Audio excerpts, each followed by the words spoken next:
Welcome to a special segment of Football Armchair Experts where we pretend to know everything, but actually we know nothing. You might be a little bit surprised that, today there's just two of us, Newcastle fan Mun Jhun and I myself, Mark, I'm a Fulham fan. Today we'll be talking about an experience that maybe most of you haven't quite experienced before. Both of us have experienced it twice each. We'll be talking about relegation. So I guess maybe this is sort of a day in the life of a football fan supporting a team that's fighting relegation. That's quite a mouthful. We'll think of a better title down the road. Newcastle have been relegated in 2009, in 2016, so that's twice. Fulham have been relegated in 2014 and recently in 2019. Could be a third time this year, depending on whether how optimistic or pessimistic you are. I guess maybe we can start with, why do you still keep supporting Newcastle? I mean, especially the first time when you all went down, that must have been a shock to the system. I remember the Straits Times, the day after Newcastle's relegation was confirmed, was like, wow, Newcastle relegated. Even in Singapore, it's big news. That is a good question. The thing is, I have been asked by who people who don't follow football, as to, your team keep going down. So why the heck is you for it? Why don't you just support any Man U and Liverpool like normal casuals do? So, not saying I'm not a casual, I'm a casual as well. Okay. So how do I put it? Okay, my favorite analogy is that no matter how lousy your school team is, like you will still support your school team. There's still some form of identity. Okay. You know what I mean? Yeah, so let's say we are from Raffles institution and somehow our football team stinks, but we are truly Raffles in blood. Then we won't, in a sense, we won't abandon our team just because it's lousy. But arguably that's because, like, say for Raffles institution, the students, you're from there, therefore you support your school. Mm-hmm. For Newcastle, people who live in Newcastle, obviously you will support Newcastle, but you don't live in Newcastle. You can, remove yourself from the fan base more easily, I guess. Okay, Newcastle didn't have the most they were sort of successful, like during the mid-2000s, I would say.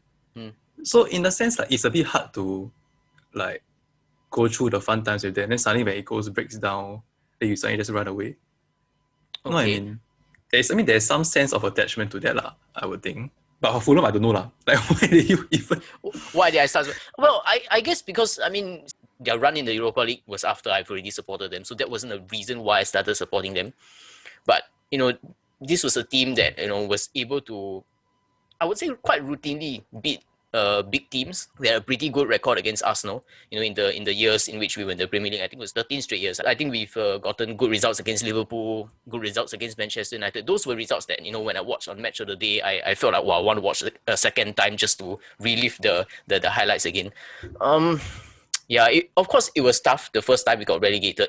It did feel very sad the first time, although it was a terrible season. So had quite a lot of time to get around the idea of, it might be a season in the Championship the next season. I guess, talking about the Championship, how was it though the first time? I think this was 2009, was still in secondary school. Was it? I think it was a season that we had the ugliest banana jersey. The yellow colour. You remember lah? Yeah. I was gonna say like, is them like for like as bad as it is to like not be able to watch matches and to like be in the second tier, but it's damn shock when we win all the games. Like the feeling is different. Actually, ironically, it's quite funny. Yeah, like, I don't want to jinx it lah. Like, I think we are already down already, especially after the result last week. But you know what? I'm not totally against being in the Championship. If, say for example, we do get some seasons back in the Premier League, get relegated again, it's actually quite okay with me, because say, like, there comes a point where, maybe in the Premier League you get a little bit stale. I'm not saying that, like, being in the Premier League for so many years is not an achievement. It is. But this sort of like, it gives you more to look forward to when you do eventually reach the Premier League. But always thinking like, like, in a sense, are we settling? You know what I mean? Like, we have to go down just to enjoy one good season. Yeah, if you win the Championship or you get promoted, like, the satisfaction isn't as good. Let's say you qualify for like top 6. In that sense. So in a sense, we are settling because we are underachievers. The season which we did qualify for the Europa League under Roy Hodgson, ironically, Liverpool fans still don't like him, but and England fans as well, because that was the season that followed right after our great escape. So of course it kept off a good phase in our history. So I think, of course, it felt good. But say, for example, like, will I celebrate finishing 9th or 10th? Obviously, now I would take that. But during the 13, 14 years we were in the Premier League, sometimes you look forward to bring in big name players like Dimitar Berbatov, that kind of thing. That, okay, you get excited for the season. But what's a good example of a team that has been forever in the Premier League, but they don't really do anything? I think now there's Crystal not... Palace lah. Now it's Crystal Palace, yeah, but there used to be a lot of teams that were a bit like that. I mean, it's like that lah, yeah. Yeah, and it seems to go in like cycles. Like Stoke came up like as the the defensively solid team. They score through set pieces. Then they try to change their way of playing, and then after a few seasons, their transition doesn't work, and then they go down. Arguably, then you go down, you reset. Stoke they now have youngsters coming through and all that. Maybe they'll come back with a better spine also. I think it sort of does give you something to look forward to. Like, your team gets rebuilt again, come up. You see what this new cohort does also. I think that's the thing about maybe if you support maybe more of a lowly team, like there's more downs and ups. There's more ups and downs. Like there's always it's always a flow. So like you get to enjoy everything nicely. I feel. But somehow, I mean, I'm not against bigger teams, but I feel that sometimes they can get a bit. No, they're not used to failure in some sense. In a way, you don't treasure your victories that much. Like, yeah. I think, okay, Man City probably a good example now. Like, maybe they will feel a little bit like us when we're in the championship. You see, like, technically don't really need to watch the game. I already know I close one eye, it'll be like 1-0, 2-0 kind of thing. It'll be an easy game even on an off night. So it feels like you don't really, like, as a fan, you feel like you need to earn your victories in that sense. Yes. But at the end of the day, it's just football. So why do we put ourselves through this? You know what I mean? Do you feel like you're wasting your youth? Suddenly, in case you all don't know, we are in our late 20s. So you want to spend another 2 to 3 years not able to watch matches and streaming your matches online? Is it worth it though? Actually, to be honest, right, this question maybe will be a better question asked to fans of teams that haven't made it to the Premier League. I was watching this one British reality show where there was a Plymouth Argyle fan. Plymouth have never been in the Premier League before. He said that, he hoped that one day he would live to see Plymouth in the Premier League. And the host actually said, so you're planning to live forever, is it? That kind of thing. So, like, it's possible these teams never make it to the Premier League. And what if this season went as badly as we thought for Newcastle, and Newcastle never made it back in the Premier League? I mean, at some point you have to, like, you know what? I'm going to stop supporting them. I have to look for a new club. Or is that never going to happen? I wouldn't say I'll look for a new club. Maybe I would like one eye on them, another eye on something else. Yeah. So I guess, I mean, okay, we are both not from UK, so we wouldn't know how they actually feel. It's not a hometown club. So I wouldn't go as far as to say that I'll wait 2 to 3 years for them to rebuild, because I'm not like that. The faster they get successful, the happier I am, because I wasted enough time supporting this trash. I mean, to be fair, Newcastle have bounced back immediately both times they went down. Fulham, the first time we went down, we stayed down for 4 seasons. You feel that your heart was missing something? 4 years. Heart missing something. Maybe 4 years. It is pretty low. But the thing is, right, each time, okay, with the exception of the first year where we were absolutely useless, we were fighting relegation in the championship. If you remember who Felix Magath was. Oh, yes, of course. I think we finished like, 19th or something? Like almost until towards the last few months, then we started winning games. The other 3 seasons, right, okay, obviously the 4th season, we won promotion. The other 2 seasons, we came close. I think we finished in the playoffs, and then the other one, we were like 7th or 8th. So it wasn't like, completely no chance of promotion. Also, like, there was a reason to still stick around. We might be back. Would the last straw, if let's say they were in the next season, you all dropped down to League One. The season where we just went down after, like, under the Felix Magath regime, where we were fighting relegation in the championship.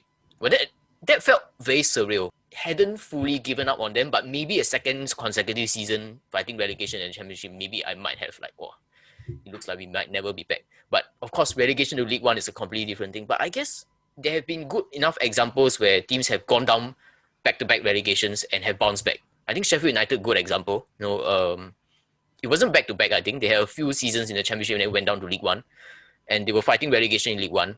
I didn't think they will ever be back, actually. And I think it was back-to-back promotions, right? Sheffield United. I think Bournemouth also back-to-back. So it's not quite as big a task as previously I thought it would be. What if I turn the question that way? What if one day Fulham they get bought over by some Egyptian or some Saudi Arabian. To be fair, we have been bought by Egyptian before. Oh yes, sorry. Oh yes, currently Egyptian. Why they bought over by Qatar? Just like Man City. Then they become a new Man City. Okay. Will you lose the attraction? Because I would lah. Oh, is it? So I mean, just only last summer, only Newcastle there were rumors of like a potential takeover by the Saudi Arabians, right? Maybe I would stay for 1 year of fun lah. You know what I mean? Okay, so you feel like you earn the right to like have a season it's like Man City. off. They took them like few years to get Robinho to slowly grow, and maybe I'll be part of that lah. But then once we maintain a few seasons of like success, then it gets a bit stale. Then probably like then they want to go to a European Super League. I guess. Okay, that's a segue into another video. Okay. I guess it's time to go lah. You know what I mean? So I was never in favor of like a Saudi takeover. Yeah. This sounds a little bit weird, but it's almost as if because we were talking about like, if we were to stop supporting our teams if they were in League One. But yet, ironically, right, it sounds like if our team were to achieve a degree of success, then we were to turn our backs on them. Or like we feel as if, you know what, it was almost as if it's a football manager save. You've brought them as far as, or you've supported them as far as you can go, and now it's time for another project. I guess you can say that lah. Like somehow if we manage to stay on top for a few seasons, it feels like the journey is over. Like there's nothing else to it. You know what I mean? Like once you go up there, you hit the moon. Where else can you go? There are, majority of people, in fact, especially in our part of the world, Singapore, lots of Man U fans, lots of Liverpool fans, they don't ever get tired of it though. I don't know. I feel like we're going to offend so many top six it's okay. fans. Have they really earned anything, to be honest? You can say the early 2000s are the Man United's heyday. Then in the mid 2010s, it's also their heyday. Okay. So technically, they haven't really earned anything. They were there since the start.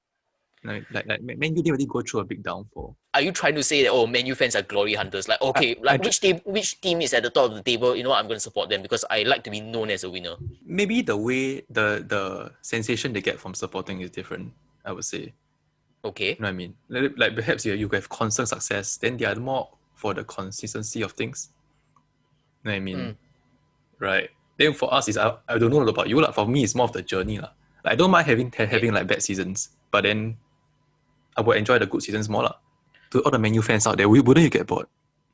Well, comment section down below if you do feel bored supporting Man U. Of course, you're not bored. You're glory hunters, right? So, I mean, yeah. Of course, like our video. Of course, if you feel like you're a glory hunter, also, chances are you are. I think this is a little bit of a difficult question to answer because you've only ever been a Newcastle fan. But do you think that like fans of big clubs, can they ever experience anything close to what it feels like being relegated? I don't know. I think Liverpool for now, if they don't get top 4, it feels like relegation to them, right? So it's really? Okay, I mean, obviously I've never been a Liverpool fan, but like only in recent times they've missed out on the top 4 before. Yeah. Is it really that big a deal? I mean, okay, this is again, maybe gonna get some hate comments down below, but it's gonna be good for the algorithms. I'm gonna say it anyway. But like I feel a lot of fans who support big clubs, right? Say for example, their team goes through a bad season. A lot of times you ask them, oh, so how are Liverpool doing this season? When they finish 7th or something, or how are Chelsea doing this season when they have one of their off seasons, they finish 10th. A lot of times, actually haven't really watched this season. That kind of thing. It feels a lot easier for them to like, what, I'm just gonna distance myself from the team. When they're doing well, then I'll get back on it again. I don't know how else to put it, but relegation, each time Fulham have been relegated, I always question my life decisions, not just like in supporting Fulham, but like in everything else. Suddenly it's like a moment of awakening. Maybe this is a bit of a recent example, but like the goal against Fulham at the weekend, Arsenal scored in like the 7th minute of injury time. I think like I stared at my computer screen for like 10 minutes easily, and that disappointment, I think maybe we are privileged enough. I can say I've never felt disappointment like that before. In your life? Or just football based? I mean, in your life? Yeah. Once you've already committed to supporting the team, you can't will your team into winning games, correct? It's totally out of your control, ma. Like everything else that goes wrong in your life, technically you might have a part to play also. I mean, of course, there are things that are unlucky that happen. So in a way, you can't really feel as disappointed as that. But I think it's true. Like I feel I don't really like I'm less affected by heartbreak. So in a sense, yes. In the sense it sets you up, you know what I mean? So when you do have heartbreak, you're like, you know what? This ain't as bad as relegation. No lah, but then how do I put this? Like sort of you are prepared. You are emotionally prepared. I you are guess because emotionally stronger. yeah, like you have that depths of emotional strength Yeah. to be able to tap in lah. So this is why all those 小妹妹, all those girls that when they heartbreak, they cry so badly, is because their boyfriends are Man U fans. Then they take after the Man U persona. If I were to give another lousy relationship analogy, right? Okay. It would be like you had a girlfriend. Okay. Then for some reason, like she has some disease. Okay, but then you still love her, you know what I mean? So like if you go through the tough times with her and the disease is gone, she recovers. Then she goes back to normal. Then end of the day, the ties will be stronger, in that sense. Okay. You know what I mean? Yeah, I mean that's true. Yeah. So in a sense, you're saying when you do fall in love with a club and all that, Yeah. it is also out of your control lah. These are bonds or attachments. I mean, nobody can really be able to explain why they support the club they support, unless if it's maybe your parents support that club and then you follow them. But otherwise, yeah, I think maybe in our first episode we were talking about how we supported, how you started supporting Newcastle, how I supported Fulham. There's not really a concrete example, so you never know lah. Like if things were a little bit different, we will end up supporting different clubs as well. Yeah, I feel like, end of the day, it's still the first few clubs that we get exposed to in that sense. To be honest, I'm not very in favor of like fathers pushing the clubs away their sons. But that is... Why is that like an arranged marriage? You know what I mean? Like, they are like... Okay, it's not so serious, but then, you see on the streets, Okay. they're on the prams, then the father's wearing some Man U jersey, and the son is wearing some Man U jersey. What's wrong with that? I guess your Yeah. children will not be Newcastle fans then. I mean, if they happen to be, it will because of my position, my convince. You know what I mean? Yeah. Okay. So what I'll do, I just on the TV. Like, hey, you choose whichever game you want to watch, except Man U. Then suddenly what comes on is Bournemouth versus Norwich. Wow. Walao. You choose Norwich, he's screwed already. Then he'll know that success is only temporary. Failure is also temporary. Pew, pew, pew, pew. Your children young, give them like a trash team to support. That is okay, the moral story. Hopefully, viewers or listeners, you don't have to experience the disappointments we have had to experience the last few years. But maybe, if you do have friends that supporting smaller clubs, if their team gets relegated, have some sympathy for them. And maybe you can understand their psyche a little bit better now that we've talked about our experiences with teams and coping with relegation. You can always use my analogies for the relationships if you need any help understanding. So even though we know nothing, hopefully today you've learned something. We'll see you again in our next video. Bye-bye. Bye.